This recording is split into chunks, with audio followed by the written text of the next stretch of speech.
Well, hello and welcome to Knife Delights. Welcome to another Saturday chat. I have the none other than the tired tiger of Baxter's Blades, Andrew. Andrew, welcome to the show. Thank you for having me, Tom. So, what is up with the tired tiger? I'm still scratching my head over that. Tired Tiger, it originally started, I used to have a solo project, musical project after the bands I was in the Northwest. Sure. And my solo project was The Shy Spider, actually. And it was Oh, just a little musical recording project. Never really did anything live. Tired Tiger, when I turned 30, I started to incorporate drum machines. And to me, that was being tired, having to rely on technology to, right. Right. I was used to playing my own drums or having real drummers play. And so to me, I was like, ooh, I turned 30. Now I'm tired. And then I had a drummer friend play with me, and we did some live shows around Seattle area. Great. If you scroll to the very bottom of all my videos, there's a couple of clips of live shows. Some of my last live shows that we did. And also in I, I don't believe in astrology, but Chinese astrology, I'm a wood tiger. The element I am is a wood, and I'm a tiger. So that's Okay. where the tired tiger has come from.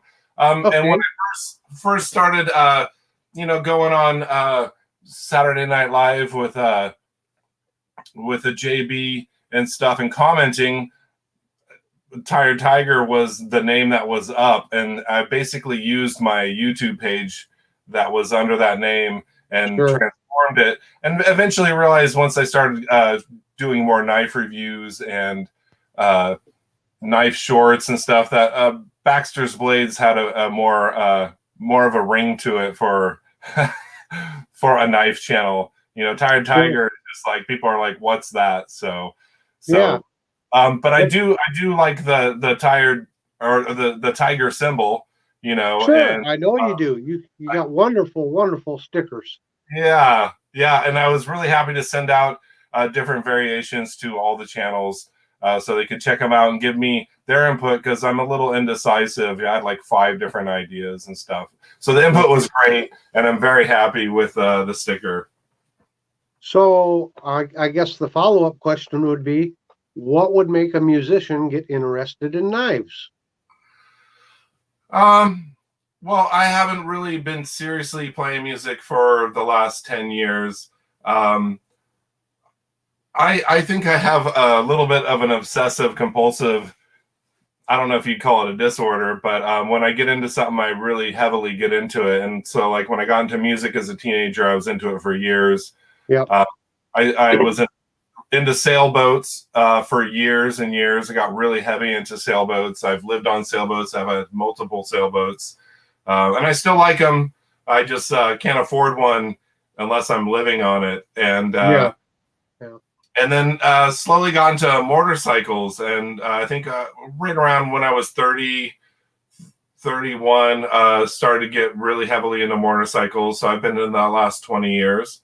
Okay. And so just recently, the winters up here in the Northwest, you get a little cabin fever. And Sure. boy, Oh, I know about that. Yeah. by the time January hits, I'm getting a little squirrely. And but I had a few knives, and I was just like starting to watch some channels, and just now I got a new hobby. Well, great, great. So how long would you say you would consider yourself a knife enthusiast? 6 Um, months, a year, 2 years? Seriously, about 10 months. Uh, Okay. but I mean, I've always had knives. As a kid, I had a Rambo replica. When I hopped freight trains when I was 21, I had my girlfriend's grandfather's Kabar from World War II. He was Uh-huh. a commander in a tank. Yeah. He actually was missing a leg. Great Mhm. man. And and so after that, it's nice to have. I just had various Swiss Army knives on the sailboat and stuff. But Yeah. I did get a SOG Seal Pup Elite. Okay. Sure. a good saltwater knife. You can leave them under salt water for weeks and they're not going to rust. And I was really happy with that. And then I got an assisted flipper, and I had that. And then, yeah, like I said, last January, I started to get more into modern knives because I was finding really good deals on them. Petrified fish. We're in the lower 40s, upper 30s range with nice micarta bearings, and those are great for work and carry. I did find some Kaisers on sale. I was getting into that, and I was always just like kind of reluctant for the traditional pocket knives. I couldn't see why you'd want to carry something that you have to have two hands to open up. But the more I got into it, I've always been really fascinated with bright colors and going down to the seaside and picking up stones off the beach and seeing the brilliant colors in the light. And these bone covers are kind of like that in a way. Yeah. So when I started to get some traditionals, which I think started with like Rough Rider and more budget friendly knives, now I'm just getting really excited about the different patterns. I used to just be more into trappers. I really was kind of reluctant to get into Stockmans because 3 blades, but now that I'm getting into them, I'm really happy with them. And I'm even getting some Frost knives, as a matter of fact. I've always heard they're really low quality, but the ones I've been getting have been really, really good quality. Well, you have to sort things out. Jim Frost, who started Frost Cutlery, of course, he's gone now. Yes. He had a reputation. I think he's the one that started Cutlery Corner, the cable show that sells knives. And yes, he got a reputation for selling, let's just say, discount knives. Okay. But because of him, there's a lot of knife collectors out there because they got started with the Frost knives. Yeah. And if people would admit it, your basic knife user out there uses their knife to cut tape to open a box. Yeah. Okay. I mean, seriously, most people don't go out and use their knife all day long every day. There are some people that do. Yeah. And for those, yes, you want to invest in higher quality and maybe better blade steel. But, I grew up here in the Midwest, and farmers, my whole family going back generations were farmers. All they ever carried was a simple slip joint pocket knife. And it got by them on the farm, opening feed sacks, cutting twine, whatever they needed. So, there's nothing wrong with a slip joint, I guess. Yeah, well, and Jim Frost, when he started, I heard he was selling them out of the back of his truck at work. That probably. Yeah. And I'm just really curious how he allocated so many companies like E.C. Simmons and Wild Turkey and all these different brands. Like, did he eventually buy them up? I'm not really sure. What they do is they buy the rights to the name. Okay. So, like, you have Camillus out there. There's Camillus knives being made, and they're made in China. Yeah. And I can't remember the name of the big conglomeration, but they bought the name. Yeah. So there is no Camillus factory. It's just this company contracts someone over in China to make the knives, and they can use the Camillus name. That's all that is. Yeah, I'm really impressed. Like this E.C. Simmons. It's just I'll bring you up full screen here. Okay, it's just I showed this. It's just a buffalo horn E.C. Simmons, and it's basically a Case pattern copy because Case does have the saddle horn, right? But when I got these, the pull on it was just so nice, and the snap was so nice with centered blades, and there's really not much wrong with it. I don't even see gaps in the back springs. Maybe if I like hold it up to the light, I might see a little. But for $10, $11, $12, I'm really impressed. Yep. And there's a lot of Rough Rider fans out there, and I also am a Rough Rider fan. But these kind of hit a spot that the Rough Riders don't, I guess. And Well, and being that's what really attracted to Rosecraft blades and the poles on them, I think that it kind of hit that spot for the budget range. Mhm. Well, you know, knife manufacturing has moved from place to place around the world. Okay, so it was Solid in Germany at one point. There was a place in Sweden that had like 150 cutlery companies at one time. Mm-hmm. You've got where is that? Sheffield, England, Oh yeah, I and was. then from Sheffield, they all when they came to the United States, they all got in the New York area, the Cattaraugus County area. Yeah. And all these companies were intermingled, and the people were related, and everything else.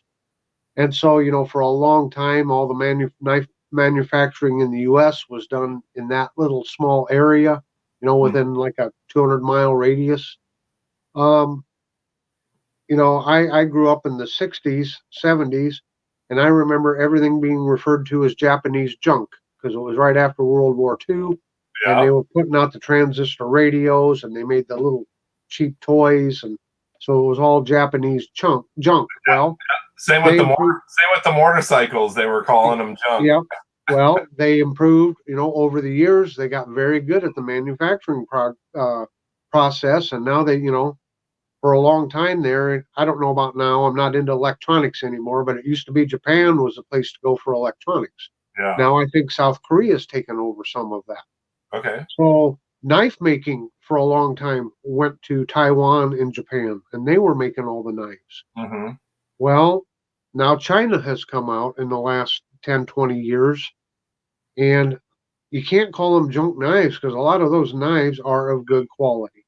Yeah. Now, are they discount knives? Yes. Do I agree with their form of government? Absolutely not. Exactly. But the whole thing is seats of manufacturing move, throughout time. Mm-hmm. Maybe 50 years from now, it's not going to be China. It's going to be Italy. I mean, I don't know where. Yeah. But Or Pakistan. They've been doing them in Pakistan for years, though, for sure. Pakistan, yep, that's another one. I haven't really been happy with the quality of knife that I got from Pakistan, but I'm sure they do make some decent knives. And a lot of the mystery is the steels that they're using there. You really don't know the heat treat or where it comes from. But that's what you probably would have said about Chinese knives 30 years ago. Yeah. Okay, so maybe in 20 years, the knives coming out of Pakistan will be superior to the ones coming out of China. You don't know. You just don't know. Well, and I really like Japanese motorcycles. And I used to be like, oh, Chinese motorcycles, they're not really junk, but it's harder to find parts for.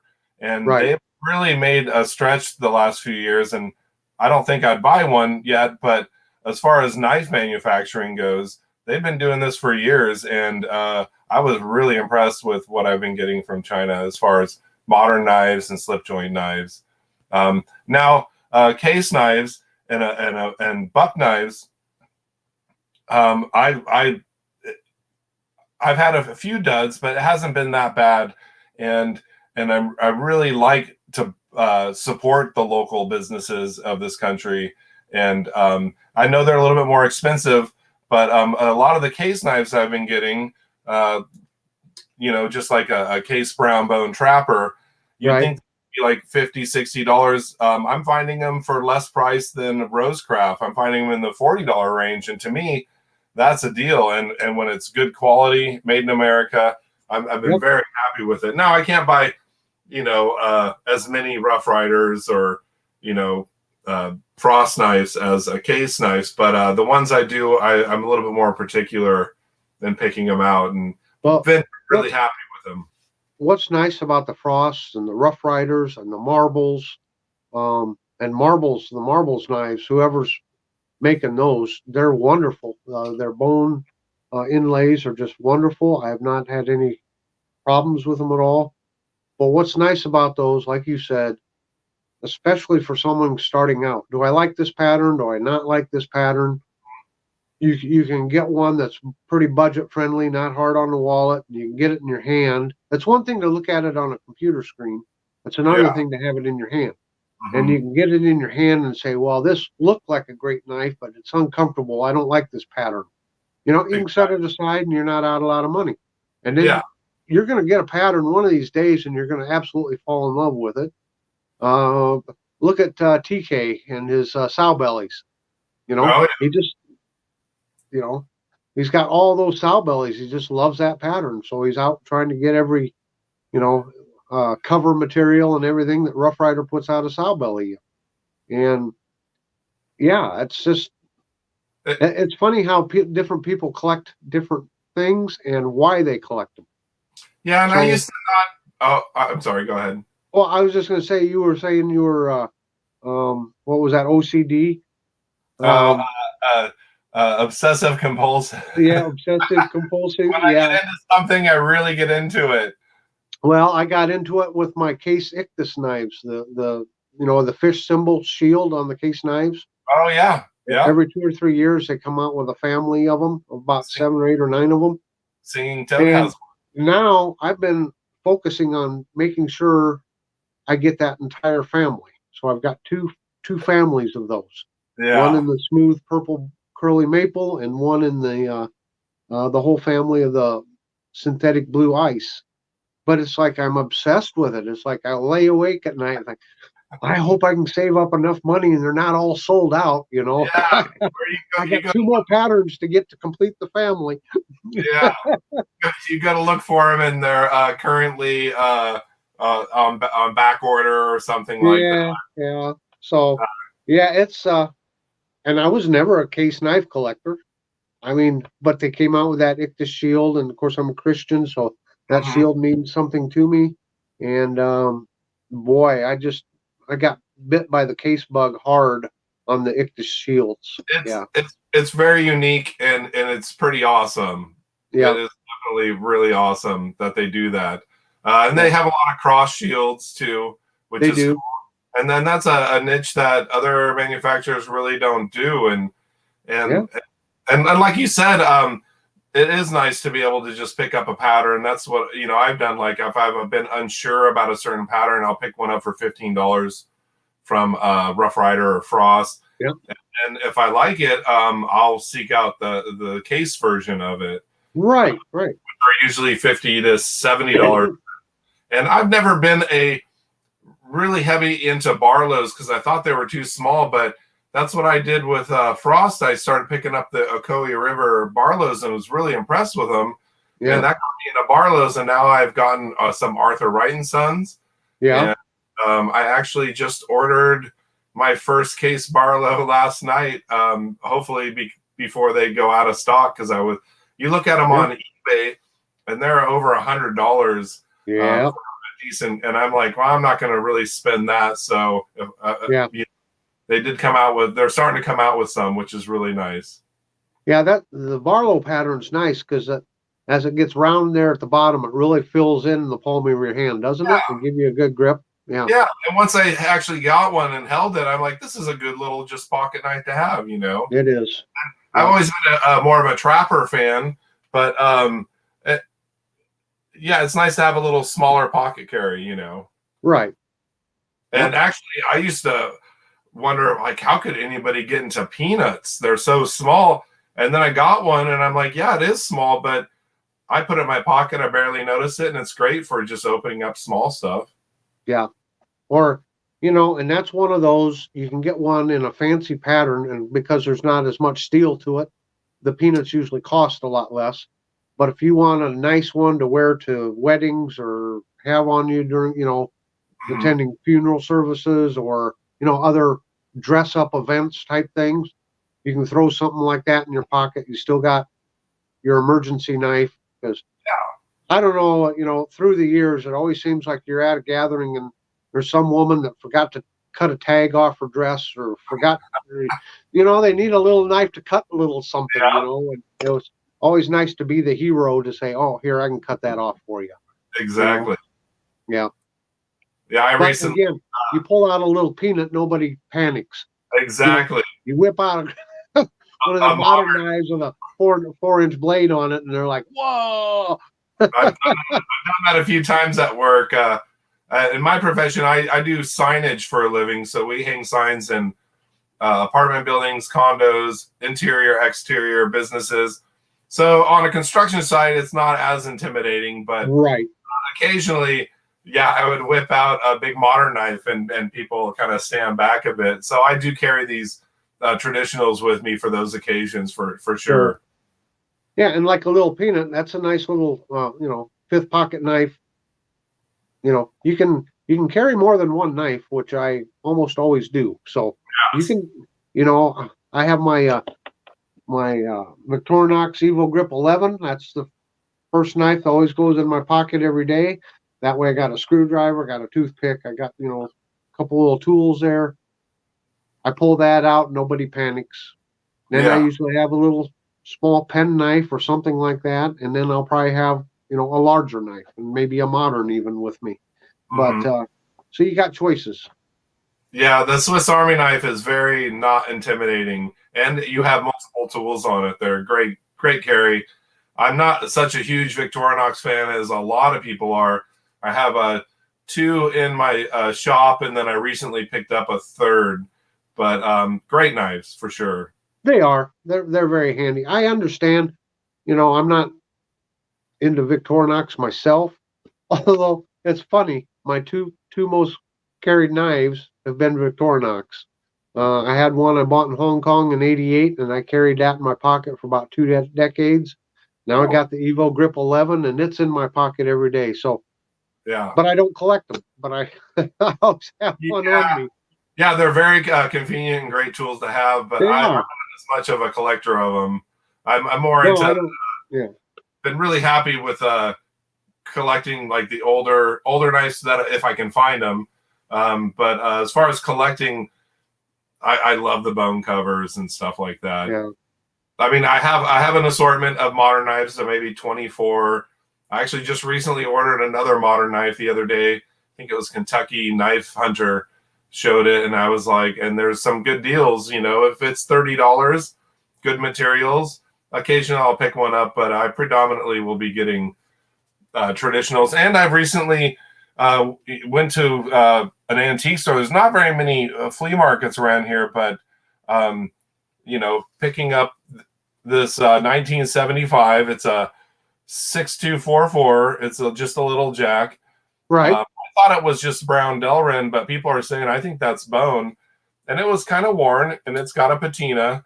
But I think they're asking like $16 or something like that, and so I picked it up. I mean, any case. Let's see. There's any case for $16. And it's got really good snap. And so I'm kind of trying to look out for more deals like this. I know Randy's WSG found really good deals at his thrift stores for like a $1.50. And I've come across some pretty good deals too. I hit the antique stores quite a bit when I can. Although I changed jobs and I work in a different town now. Okay. And it's not a town that has a lot of antique stores. So in a way, it's like it's a better job, but I miss having all the antique stores to go to. Yeah, exactly. Yeah, for sure. And there's just there's a lot. Oh, by the way, thank you very much for saving me a box of case paste. Oh, you're welcome. I thought you bought it all. No, I'm almost running out of my tube. I need to try to find some more. So Chicago Knife Works was sold out, and what was it? Shepherd Hills, it's on back order. So I ordered some, and they said, yeah, we'll send it when we get in. They're like, we're out of that? We usually have some. I'm like, yeah, Tom bought it all. And then I did see it at Smoky Mountain Knife Works, so I finally got a tube, and I'm pretty blown away. It works. It's like magic. I've never tested. Maybe that's a good project to test it against different polishes and stuff. But when I bought my tube, it was $4. I don't know what they're getting for it now. Yeah, it's like $5, maybe $5. $6 at Smoky Mountain. That's why I was reluctant, but they had it. And when I went to Lamar, local hardware store. They had like I think it's Fits and some other, and they were more of a liquid and $10.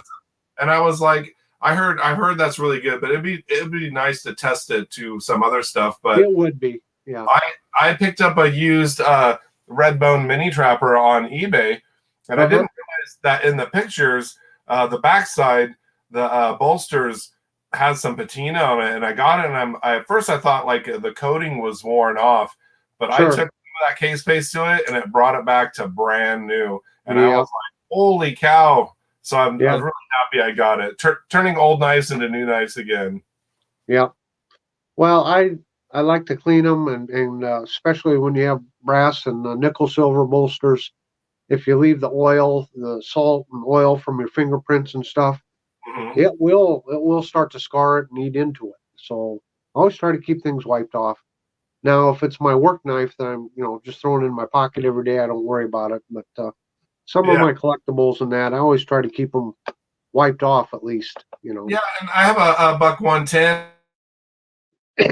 And the bolsters patina on it, but I took that case space to it, and I was like, it looks brand new. Yeah. The neat thing about buck is, I was fortunate or blessed enough to inherit a buck 112 that my father-in-law had owned, and oh, cool. Yeah, and it had been used, and it was it was a 2-dot, I think. So made sometime between 74 and 80 or somewhere in there. But I sent it in and got buck spa treatment on it. And they put, a factory edge back on the blade. And of course, shined and polished everything up. And I mean, it looked like a brand new knife when I got it back. Yeah. So $8. Exactly. And if you want a blade replaced, it's $10. Yeah. My buddy found a buck 110 on a trail. He to pry some and broke the tip, and then found out about the warranty and watched a few videos. Thrifty Kniffy had a few videos, and he sent it in, and sure, it took about 2 months, but when he got it back, it was very impressive. Now I could see, like, if you have an old 60s or 70s version, I guess if you break the blade, you want a new blade anyways, but they kind of throw a new blade on there so you don't have the old stamp. But I did a video called the Buck 110, A Brother's Story. Okay. So a buddy of mine, his brother passed away. Okay. And so my friend got his Buck 110. And he used it for years. He worked construction. And he said, man, I use this thing hard. I was dropping it on the concrete all the time and doing this and doing that. And it got in really bad shape. And it was an old one. But he sent it into Buck. And as long as you write on the form, please return the blade, sentimental value, or something like that, they will return the old blade with it. Oh, that's what cool. They do is they grind it off a little bit so it's dull, so it's not sharp. Mm-hmm. But that way you can get the original blade back with it. That's cool. So that you can show. And then he had his brother's name, I think it was, engraved on the new blade. Oh, awesome. So yeah, that's called the Buck 110, A Brother's Story. If you'd care to catch it, it's really a neat story. Yeah, I love the service Buck provides, and that's one of the reasons why they're, besides being a West Coast company, because I think they were down in California originally. Now they're in Idaho, right? And besides being really good, hard-working knives, and I don't hunt. But if I did, there's more than a few bucks I'd be using. But they are very durable, and they stand behind their product. Even their Chinese products, you can send them to them, and they'll either refund your money or send you an equivalent. And but seeing my friend getting his, the 110 he found, I was really impressed with the quality. And actually, I have a friend who bought a house up there in Idaho near, what is that? Post Falls. Post Falls, that's right. Yep. And I said, I'm going to come out and check it out, but I do want to stop by the Buck Factory. And I've watched a few videos on it. Yeah, I would love to visit there someday. Very impressed with just how they stand behind their product. And Rough Rider stands behind their product. Smoky Mountain owns them. And if I had any problems, they'll send me a new one. But I like how you can send Buck an old knife and they'll just make it like new. Yeah. I think the guy that's working in the custom shop, I think he's worked there for like 40 years or something like that. Oh, I mean, yeah. I can't remember what's his name. I've seen a few yeah. videos on him. Really Yeah. cool. Yeah. And he was in California when they got him, and he had to Yeah. break up to the wife that they wanted to move to Idaho, and he's still with them, and he's Yeah. still fixes up the old knives and everything. So I'm sure Buck has them, and I know I've heard, what's his name? Is it Maury? The spokesman for Case? Is it Maury? He's always on. Well, anyway, the Case spokesman. And there's another guy that Mike Curtis met, the representative. It might have been. I think that sounds about familiar. Well, anyway, he's talking about, a lot of the Case employees that have just been there for years. They just love building knives, and how they just been there for years and years and years. That's cool. It is cool, and I haven't had to send anything to Case for warranty work, but I've heard some people have good news and bad news. But I haven't had any issues because I haven't had to send anything to them. But they were allocated by Zippo in early 90s, I think. Yeah. Because they're in the same area and they use a lot of the same materials.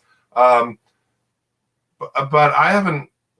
I mean, my first two cases were pretty bad, and I almost turned me off. And then I was talking to RJ. He's like, "Well, give him another shot." And since then, it's been really good. Yeah, I've had a couple. But I was talking about this very same thing with RJ. These are first world problems. And if you remember on RJ's lives last Sunday, I was like, okay, so the Buck Stockman doesn't have as good a walk and talk to it. Does it cut less? Does it cut less effectively? No. I mean, those are first world problems, aren't they? And Case we're worried about how good the walk and talk sounds. Yeah, and Case produces so much that they're going to have, an issue with a knife every once in a while. But yeah, you are. And I think I'd gotten mine from Blue Creek Knives, which I really missed them. They were a great company, but they just stand behind their product, and they refunded my money, and he was pretty blown away by it. Basically, it was a Sodbuster Junior. Black Delrin, and it wasn't full. The pin wasn't fully pressed, and I guess if I had the right tools, I probably could have just fixed it myself. Sure. But it wasn't fully, the what is the bird's eye is what they call it. It wasn't fully. Yeah, and it had a really excessive blade wobble and stuff like that. That's an actual manufacturing defect, though. Yeah. A lot of the things that like I find myself nitpicking over are. Oh, It's a first world problem. Yeah, like the knife still cuts. Minor gaps or blades slightly off centered. Yeah. I think I'm really spoiled by Chinese manufacturing.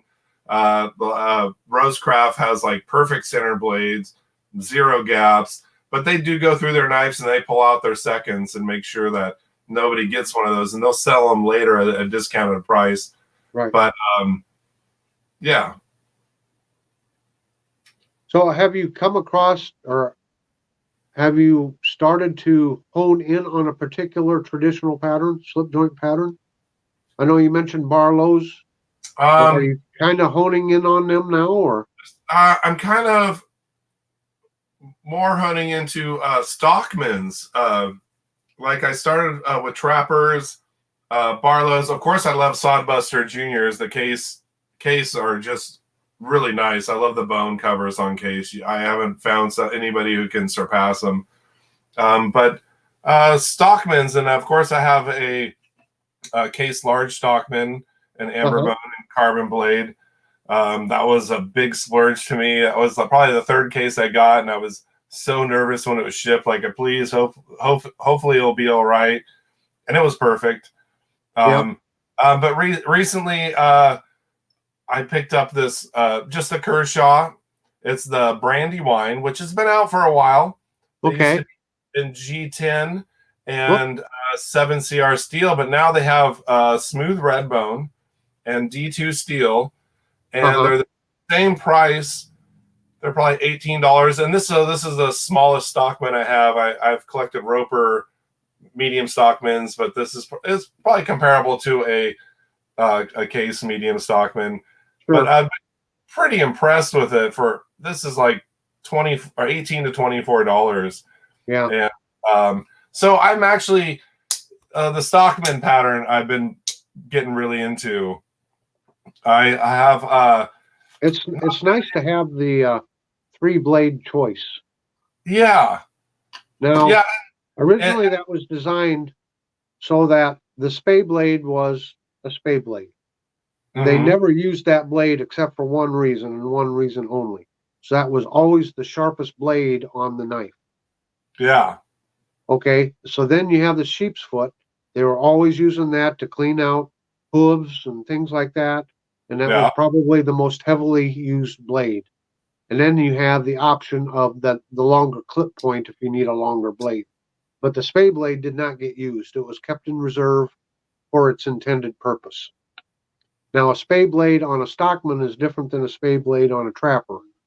For sure. A trapper spay blade was not meant for spaying. It was meant for when you're processing pelts. You can get up into tight areas, and if you poke a hole in a pelt, it diminishes the value of the pelt. So if you got areas where you want to get up in there, but you're worried about poking a hole in it with like a clip point, you can get a spay blade up in there and slice it down in there and get it trimmed without piercing the pelt. Yeah, exactly. And I've noticed that it was Doom Crew Outdoors who was pointing out to me that when you put these blades side by side, they're very close in the belly shape, and it's just that's the difference. And so this would be more of a skinning blade without puncturing the pelt, like you said. Well, I mean, you use the clip point. You use a clip point for skinning too, but when you're up in areas where there's a danger where you could poke a hole through, up and around the head and things like that, you can get your spay blade tucked back in there without worrying about poking a hole in it. Is what I'm getting at. So, yeah, exactly. Yeah. So the spay blade on a stockman, so that was more used for actually spaying animals. Actually spaying pigs and bulls. Yeah, hogs, bulls. Okay, yeah, they seem so small though. Well, look at the area where you're at. So what did they spay cattle with? Or they didn't? They did with the spay blade. Yeah. Wow.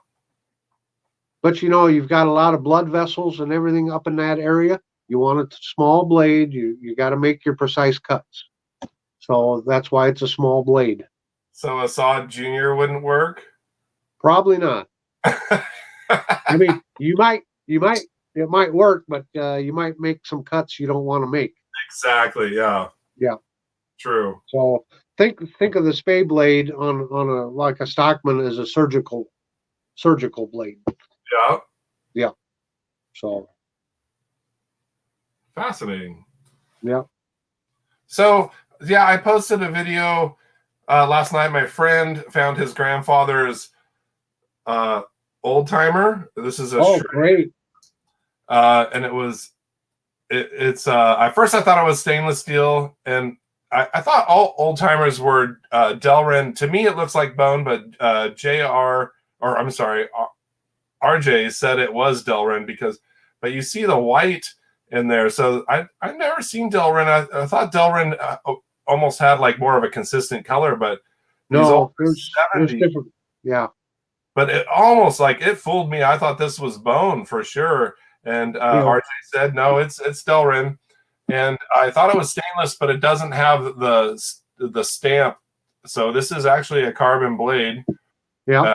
And the stamp is 1973 to 2004. And he said it was his grandfather. So it was probably, early 70s. And so he had a bunch of, I don't know if it was blood or red dirt in the grooves. I actually cleaned it out and took some case space to it, and it actually turned out pretty nice. And it's cool that he's finding these old knives. He's the one that had the Esquire that I did. And yeah. I remember that. That was a cool knife, and it was in great shape. So it's nice. It's a privilege to have him like give me a few things so I can do videos on and just clean them up for him and stuff. I'll show you. Here's a Schrade Uncle Henry, or old timer. I mean, USA made, and that's Delrin too. Yeah. Yeah. Oh, okay. Got it. So All yeah, really. sometimes it's hard to tell, Yeah. And but that's it's probably why they started to produce it, because it was very, very similar to bone, maybe a little bit more durable, you know. it is, yeah. Cheaper probably, Mm-hmm. easier to work with. Well, wasn't it what 50? They started bringing Delrin in like 50s or 60s, maybe 60s. I couldn't tell you. I I think couldn't the tell you. synthetics they started bringing in the 60s, Yeah. a little bit more cost effective. But it seems a little bit different. I mean, like my case yellow Delrin, it just seems a little bit different. And I'm sure it varies with the synthetics, you know, the material stuff. Yeah. But I was pretty impressed with this. Yeah. You were also talking about the knife manufacturers from Sheffield, England, coming over to the United States, and that isn't that where Winter Bottom Bone came from? The Winter Bottom apparently was a name from. It was a family. It was a family that came up with that jigging style, and I don't know if they were exclusive for one knife company or not, or if they set up their own workshop basically, and they did the winter bottom bone. I guess they probably sold it to whatever knife company would buy their inlay products. But I know Queen did. I'm sure a few other places did. RJ knows a lot about that history. I thought it was fascinating that it was a family name that came over here, and they specifically dealt with bone covers. Yeah, that was like signature cover, and I think it's kind of cool that Queen still has been producing it. I have quite a few of those. Yeah, it's a neat pattern. This is the really long jigs in it is what it is. So. In the pictures, it kind of looked like a weird wormwood or something like that. Yeah, and I was a little like, oh, that's kind of odd. But when I got one in person, I was really impressed, and they're all kind of a little different, you know, in the colors. Sure. I was actually more impressed with it in person than, you know, obviously just seeing something on a video and stuff like that. Yeah, that's great. And so Queen is actually. Let's go ahead. No, finish your thought there. Queen is actually doing some amazing things. They're owned by Smoky Mountain Knife Works now. Right. And I was really impressed with the Queen knives from China, because their original ones, the Winter Bottom, was 440C steel, like that Buck Esquire was 440C that you let me know. Right. And I've been really impressed with it. And they went on to do 440A, and but the walk and talk and the quality has been really good. Well, they're produced in the United States. They just started selling them on Smoky Mountain Knife Works. Right. And I actually just saw on Instagram tonight, somebody picked up the Stagbone Trapper, and it's probably, what is it, the $70, $80 range. So like, you know, like a stag case knife. And I was, Silverbeard was his name. And I and I was asking him, so how's the fit and finish? How's this, that? And very impressive. Very impressive. I was really happy with it. And so that's cool that we're getting some more American manufacturers. I like it. I like it when we can rejuvenate old brands. Yep. Yeah. And Queen was originally in the United States, so it is nice. So let's shift gears just a little bit here. How's your YouTube experience been so far? Fantastic. I think I finally had a troll the other day. Oh, you've made the big time then. That's what I realized. I think I finally had one, and I hearted his comment and I responded, and then I got another kind of troll message, and I just left it at that. But it's been really good. I mean, I never thought I would start a YouTube knife channel. I was just watching other people's channels and having fun doing little shorts with on the beach or putting a little song to it. And it kind of grew. And what I think it is everybody in this old-fashioned slip joint community, you know, and there's a lot of people in the modern community, but this community is really tight-knit, and it's how everybody replies and talks to each other and treats each other with respect. This is what has kept me here. I did a video on it, 4th of July and kind of explain, because I never thought I would have a knife channel. I was just showing a few knives, and Sure. but Brandy's WSG, everybody like RJ was replying to my stuff, and I was watching his Roper videos, and JB Big Red was one of the first I was really into, and found out he was local, and Right. he was, everybody's just really nice, and it's just such a great community, and we talk knives, and we all have a good time, and that's kind of what drew me in. So my experience has been great so far. I'm actually Great. Well, it's great to have you. Great to have you on board and in the community. I can't say I'm an old timer. I've coming up on 2 years probably, but within the last 6 to 8 months, it just seems like it has had a phenomenal growth. There are so many new channels coming out, and it is terrific to see, because everybody adds their own opinion. Everybody reviews a knife differently. Everyone has different likes and dislikes, and it's just fun to discuss it all. It really is. It's a blast. I'm having a hard time because a lot of new channels are starting up that I really like, and I'm having a hard time just finding the time to follow everybody. Well, that has been my problem, especially this summer. And a couple months ago, I changed a new job, which threw my whole routine off. And I'm finding very little time to. I can't say I don't get them watched, but a lot of times I listen to them while I'm driving. You know, I listen to them like the radio, and I can't pull over and comment on them. So I actually listen to a lot more than maybe what it seems. But yeah, there's so many wonderful channels such as yours out there. You know, Oh, and thank you. You just can't. There's not enough hours in the day. Yeah, Now, I remember. this winter, that might be a different story, because you and I both know in the winter when it's 10 below outside, there's not much to do but sit around and watch videos. So it'll probably change. I'll gain more time this winter, but this summer's just been, it's been a crazy summer for me. Just go. You got to enjoy it while it's out there. Oh, you do. And when I first started, it was like slightly before spring, and I remember RJ reaching out to me being like, hey, you want to come on the show? And I was like, oh, well, I don't really know that much about stuff, and I didn't have the computer set up, but I thought that was really cool. He reached out, and then summer hit, and motorcycle riding season, of course. But yeah, wintertime, the rains are here. I think tomorrow's going to be a sunny day, so I hope to get out. Yep.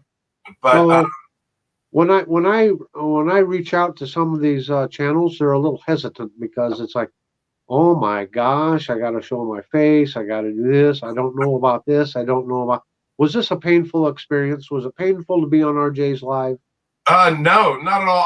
I think has this little chat been painful? No, I think the only thing that I was worried about RJ's is I knew it was like 2 hours or 3 hours, and but if I get up and use the restroom, it's like, oh well, Andrew's gone, But no, you just turn your camera off and go take your little break and come back on. So, and I can see how some people are camera shy. I think growing up, I was always in talent shows and a musician. I never had a hard time. I know it's live and things happen and you flub your words. I do that in videos and still post them. I'm horrible. I call it peanut butter mouth. You'll hear me mumble and mumble, and it's like, spit it out, Tom. Yeah, I'm not gonna. But you know what?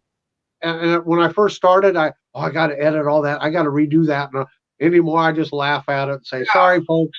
I'm not going to spend hours going and re-editing my video, or sometimes I'll re-record it, but after the second take or third take, I lose interest. So it's like you pretty much just throw it out there. I even hear TK say stuff, and we all do it.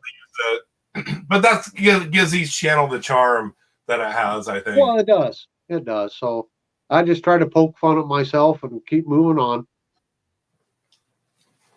Well, and that's the same thing with playing music. It's like some people, when you're playing live in front of people, they'd be so self-conscious about making a mistake, but you don't realize that the audience doesn't know. They don't notice that. You're the only one that notices it, so you just go with it, And we're Yeah. human. Humans make mistakes, and that's part of the charm of Sure. everything. Sure. You bet. Wow. Is there anything that you'd like to talk about your channel that we haven't discussed already? So I've done a few things. I haven't really talked about them. I kind of wanted to throw new ideas out there and do something different because I don't really review a knife kind of like Slip Joint Sawyer or Thrifty Kniffy. They do such a good in-depth review of all the measurements, everything on the box, which is fantastic. Like when I look for a knife and they have it, I definitely watch them.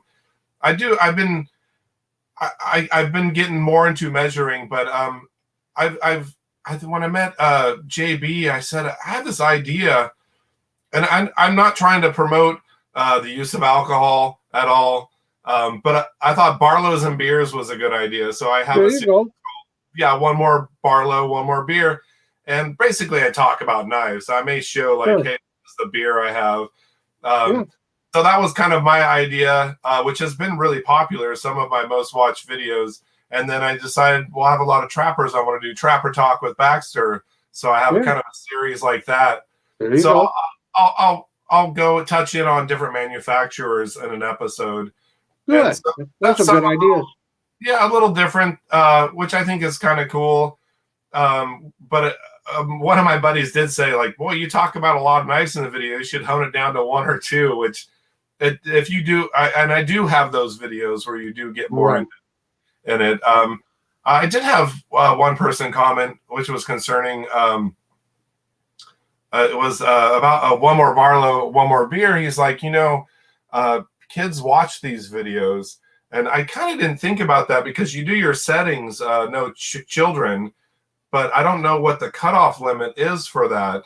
And I guess people in their teens could be watching it because they're not considered children. Right. So that's just, I really don't want to promote the, drinking.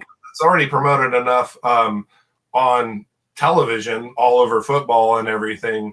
So we don't really need more of that. But I took it to heart that he's right that, I should be wary of showing. I think something like that, you could do it tastefully without it, you're not trying to promote drunkenness or getting drunk and using a knife or anything like that. There's a way to said it just kind of show just different local breweries and stuff like that. But just like a beer, and I think I even put in the page description, I'm not trying to advocate the use of alcohol whatsoever. So, but I kind of felt bad that like he did kind of have a point. Kids do watch it, but it is out there on television and stuff like that. So Well, Andrew, the time goes fast. Oh, it's already been an hour? Well, we're getting close to it here. So we're at about 53 minutes or something like that. But, well, I appreciate you reaching out to me today. I was at work, and usually Fridays I don't like to do much, but so if I'm at home not doing much, it actually worked out really nice. I appreciate you reaching out to me. Not a problem. Not a problem at all. If you ever need anything, you know how to get a hold of me. Be glad to help you out. Awesome. Thank you very much, Tom. Now I'm going to go meet Ray at North Star Knife Reviews, but this is recorded a week ahead of time, so that will have happened already by the time that this airs. But it's really exciting. I've met Jerry from Big J's Knives, and now I'm meeting Ray from North Star Knife Reviews. And cool. I'm really pumped up. There's a knife show that Ray just found out about up in the Twin Cities. And I'm going to get up early in the morning and head on up to the Twin Cities. Oh, cool. We'll get a lot of video if you can. We plan on it, yeah. Ray and I have been trying to get together because we live about 4 hours apart, roughly. Okay. And I bet it's been a year or so we've been trying to, if I have a Saturday free, he doesn't. Or if we both have it free, there's a blizzard. Or, there's always been something. And, just out of the blue a day or so ago, he said, man, I didn't even know about this. But look, there's a knife show Saturday. I said, well, let me check with Mrs. Knife Delights, right? So, and she's like, yeah, you can go. We ain't got nothing planned. I'm like, there you go. So I'm really looking forward to meeting him tomorrow. Well, and get it while the roads are good before winter, because I know it gets pretty brutal over there. Oh, it does. It does. Are you're in Iowa or Ohio? Iowa. Okay. Northwest Iowa, up by the Minnesota border. Baxter Cycles is in Iowa. Yeah. They specialize in BSA and Triumph motorcycles. And I had a friend who had a T-shirt that said Baxter Cycles, and I'm like, I got to get that. Where are they? And do you know what city they're in? Is it? It's not Maine. It starts with an M-A. I have a T-shirt I can grab. Marion or. Let me know one of these days. If I'm in the area, I'll get you a T-shirt. I have a T-shirt. I can grab it real quick. 1 second. Oh, okay.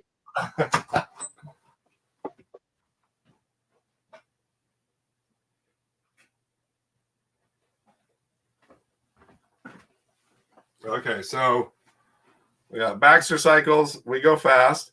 It's and so on the back is it Marn or yeah, it must be Marn. I don't even know where Marn is. Yeah, I guess it's Marn. Yeah. Yeah, they specialize in BSA and Triumphs and the old British bikes like that. And actually, one of my buddies in his 70s up here has a lot of those bikes. And his mentor, I'm not sure what town it was, but it was Iowa, and had passed away. He went back and got all his motorcycles and stuff. So it's kind of interesting, but it's kind of funny when you said, is it Ohio or Iowa? That's an Iowa joke. It's you tell somebody, where are you from? Iowa. Oh, Ohio. No, Iowa. Oh, Idaho, where they grow the potatoes. No, Iowa. So anyway, well, Andrew, it's been great to spend a little bit of time here again with you and get to know you better. And I'm sure we're going to have a lot more interactions. Oh yeah, for sure. You know, coming on through the future here, and I just want to encourage you to keep up the good work. Keep charging. Thank you very much, Tom. I appreciate it. Okay. God bless and take care. Take care. God bless. Okay.